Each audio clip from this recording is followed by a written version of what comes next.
cyanide that involves communication via submarine in case of war. That's all I know about it. The orders were never open. When the attack took place, there wasn't time. So I don't know what they said.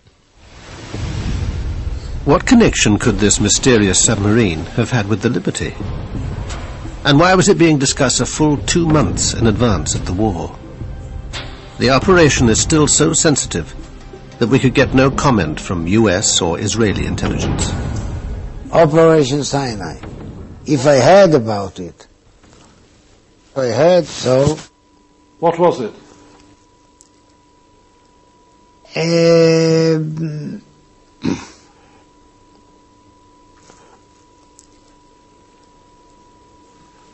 I suggest we stop the interview here.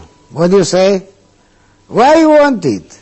Why would you not be able to speak about Operation Cyanide? It's 34 years since.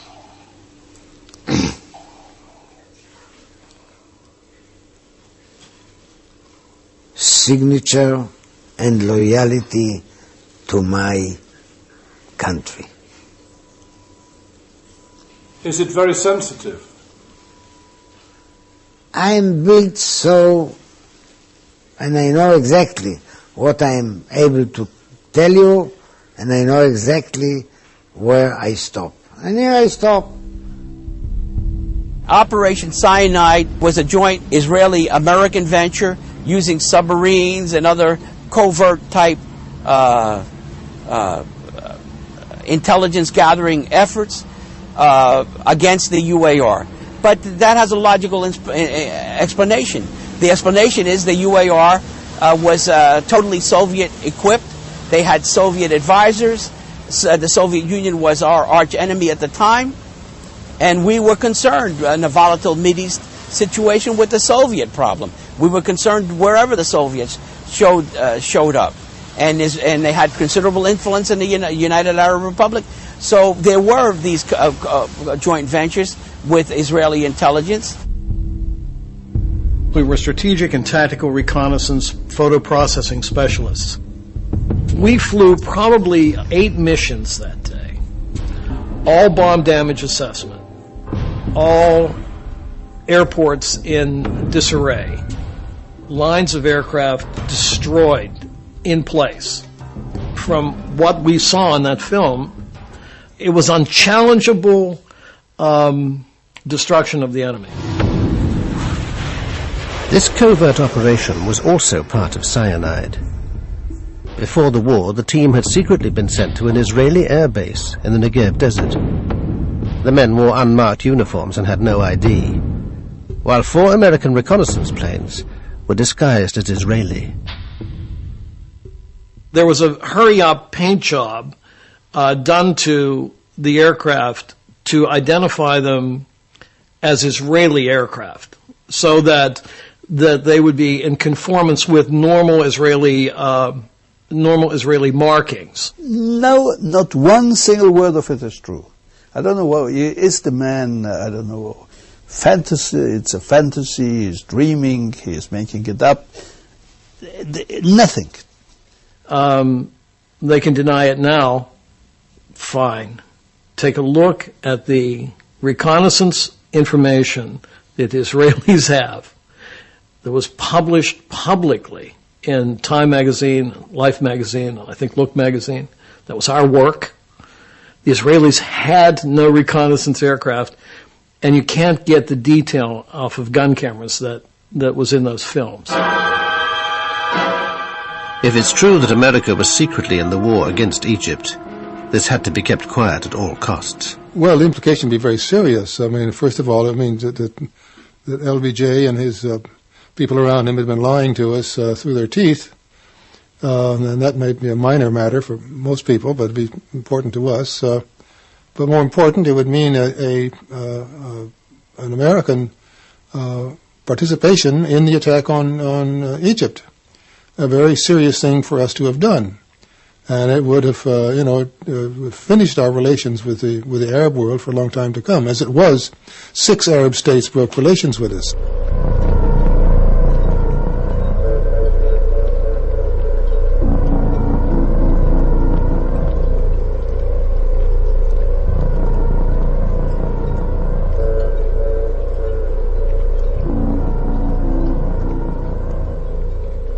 Whatever lies behind the attack, the human tragedy was that 34 young men were dead. Most were killed below decks, and their remains could only be removed when the Liberty finally arrived at Malta. By then, the bodies of 5 others had drifted out of the hole. Only when the dock was drained did the full horror of the destruction become apparent.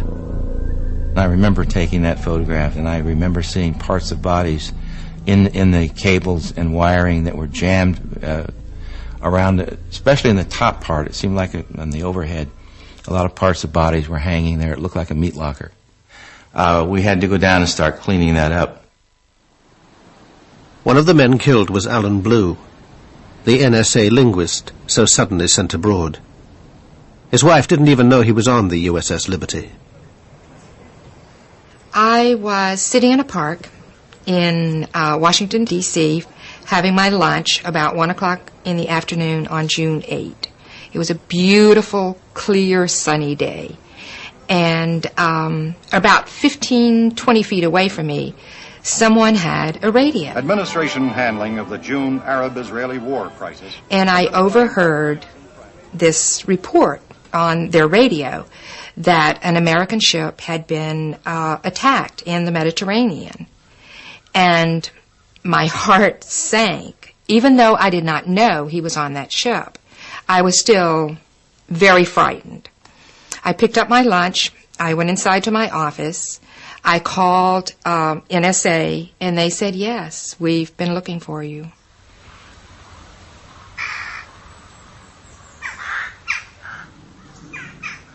Alan Blue was later buried at Arlington National Cemetery.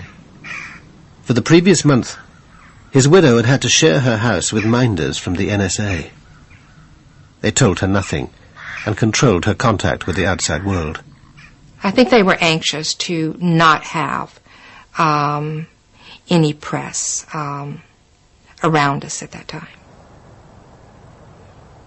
No one from the NSA ever contacted me to explain what happened.